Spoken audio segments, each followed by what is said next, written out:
People of Uganda, youth of Africa, comrades, they have given you a number today. They say 75%. They expect you to bow your heads to this number as if it were the word of God. But we know that in the shadows of an internet blackout, numbers are not counted. They are manufactured. How can a leader claim 75% of the heart of a nation while he cuts the tongue of that nation? How can you celebrate a victory when your opponent sits under the boots of the military in his own home? I have seen that the old men who cling to power do not fear the ballot, they fear the awakening. They think that by stealing a victory, they can steal a future. But the spirit of Thomas Sankara is not found in a rigged box. It is found in the courage of a generation that refuses to be lied to anymore. Today, we do not look at the tally centers in Kampala. We look at the streets. We look at the truth that no decree can silence. Listen carefully, because the era of the permanent president is facing its sunset.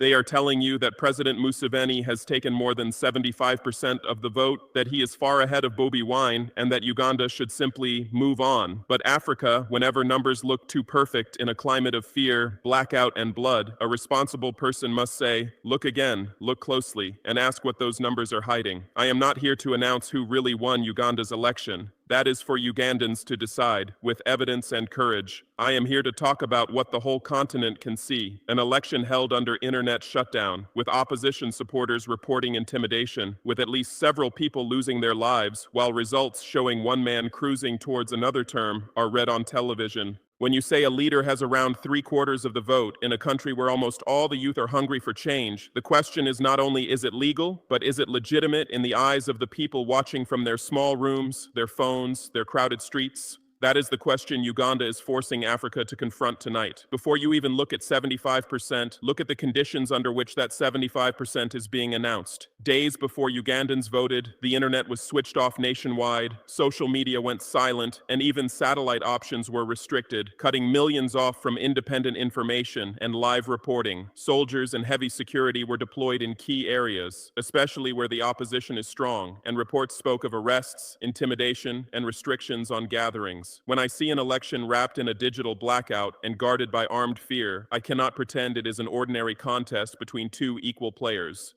Information is oxygen for democracy. When you cut it, you do not just turn off phones, you turn off transparency. This is why many young Africans instinctively question any landslide that happens in silence. They have seen this movie before. Shutdowns justified in the name of stopping misinformation, while the real counting happens where cameras cannot see and citizens cannot stream. So when you hear that one candidate is already cruising at over 70% while his main rival is surrounded and offline, understand why the continent is asking not just who won, but how was this victory produced? As these early results roll in, the headlines say, Museveni takes a strong lead, over 75% of the vote, dominates the race. But in the same breath, those reports quietly add another line. At least 7 people have lost their lives and others are injured in clashes between security forces and opposition supporters after the vote. Whenever I see a scoreboard going up while the human cost rises in the streets, I do not clap, I ask questions. When families are mourning and ambulances are moving while one man is already being presented as the overwhelming winner, something is broken in the relationship between power and people. What message does it send to Uganda's young generation and to Africa's youth when peaceful participation, monitoring, and criticism appear more dangerous than staying silent at home? An election result that arrives with this level of tension may be called a win on paper, but in the hearts of many observers, it will always carry a question mark. Now look at the picture clearly. Early results show President Museveni above 75%, cruising with more than 3/4 of counted votes, while Bobi Wine sits below 20%. At the exact same moment these numbers appear on the screen, Uganda's main opposition leader is reported to be effectively under house arrest, his home surrounded by security forces, access roads blocked, his movement and communication heavily restricted. This combination concerns me deeply. One candidate moving freely on state media as the symbol of stability, the other watched by armed officers in his own compound in the name of order. When the referee, the pitch, and the loudspeakers all belong to one side, people will naturally question any result, even if some parts of it are accurate. For the youth of Africa, this is the image that will stay. A president of 4 decades reading comfortable numbers, and a younger challenger confined to his house, with his supporters worried outside. No matter how carefully officials speak about security, security measures, many will feel that Uganda's election night looked less like a level playing field and more like a contest managed from one center of power. Uganda is a country where the median age is around 17, yet the man leading with more than 75% of the vote has been in power for about 40 years and is now over 80. In the same race, his main challenger, Bobi Wine, is in his early 40s and has built his message around youth frustration, unemployment, and the dream of a new Uganda. This is the question I know millions of young Africans are quietly asking. In a country where most voters were not even born when a leader first took office, is it believable that nearly 3 out of every 4 votes go back to the same person again? Yes, there are young people who genuinely support President Museveni and credit him for roads, schools, and stability. Their voices exist and must be respected, but there is also a huge crowd of educated, online, job-seeking youth who feel locked out and have rallied around figures like Bobi Wine as symbols of generational change. When early results show such a wide gap between continuity and change, it might be legally recorded. But in the minds of many young Africans watching from outside, it will sound less like a choice and more like a system repeating itself yet again. Some will answer, but Captain, there are observers. The Electoral Commission accredited over 1,000 local and international monitors. Regional bodies like the EAC and AU sent missions. So surely a 75% result must be trustworthy. Observation is important, and those who risk their time to watch the process deserve respect. But even observers admit that when internet is cut, media is restricted, and opposition is squeezed, there are limits to what they can truly see. I say this with caution. A badge and a report do not automatically turn a tense, heavily managed contest into a genuine festival of choice. Many analyses already described Uganda's 2026 vote as managed continuity, an exercise designed to keep the same leadership in place under the appearance of routine democracy. When human rights groups talk about repression and intimidation in the same breath as they mention the ballot, any observer statement must be read alongside those warnings. So, when you are told, don't worry, there were observers, remember this: even the best camera cannot capture what happens in the dark, and no mission can substitute for a people who feel truly free to choose. That is the deeper test Uganda is facing tonight. Tonight, the official message to Uganda's youth is simple: calm down, accept the results, go home. But beneath that message, another, louder one is being heard across Africa's phones and group chats. If even a massive youth wave around Bobi Wine still ends with 75% for the same leadership, can elections alone really change anything?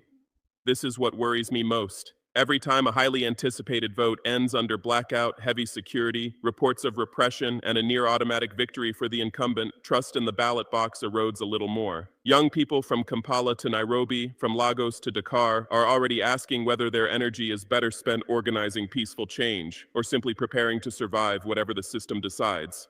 Uganda is not just choosing a president, it is shaping how a whole generation across Africa feels about democracy. If elections start to look like carefully managed rituals rather than real contests, then the streets, the hashtags, and other, less controlled arenas will become the preferred place for youth to express their power. And that is a path no responsible leader should want to normalize. In every interview, you hear the same sentence: President Museveni has brought stability to Uganda. For some citizens, this feels true. They remember darker years before him. They see roads, hospitals, and schools, and they say, he kept us alive. He kept the country together. Their experience must be acknowledged with respect. Another question must also be asked: stability for whom, and at what price for the youth? If stability means the same leadership for nearly 4 decades, limited space for opposition, internet shutdowns during elections, and a nervous economy that struggles to absorb millions of young job seekers, then many will not call that peace. They will call it a lid on a boiling pot.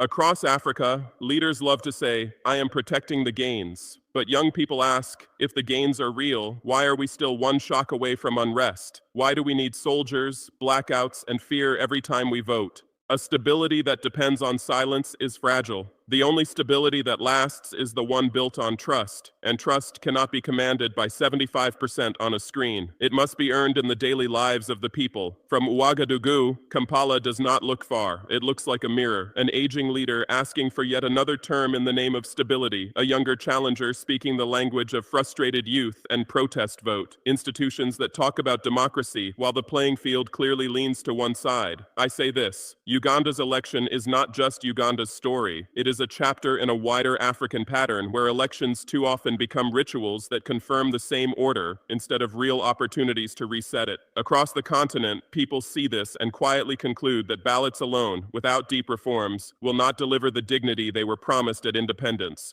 This is why my voice enters this conversation, not to tell Ugandans what to do, but to remind Africa that legitimacy is more than numbers. A result that looks impressive on paper, but leaves half the youth feeling invisible, will not calm the storms of this century, whether in Uganda or anywhere else. Power that leans only on security forces and procedures, without the genuine confidence of its young majority, is strong today, but fragile tomorrow. Everyone is busy repeating the headline, Museveni leads with over 75%, heading for a seventh term. But as Ibrahim Traore, the number that interests me more is not 75, it is 40. Around 40 years in power, and still no clear, trusted answer to one simple question. After Museveni, then who? Analysts say this election is clouded by succession questions, that another term may only delay a hard reckoning over who takes the steering wheel of Uganda when the current driver finally steps down. His son, General Muhoozi, is already a powerful figure, leading a civic movement and rising fast inside the system, while rumors of a family handover continue to circulate even as officials deny any coronation plan. From the outside, many Africans see this and worry. Is the continent watching an election or the slow preparation of a dynasty wrapped in the language of stability and experience? A 75% victory without a transparent,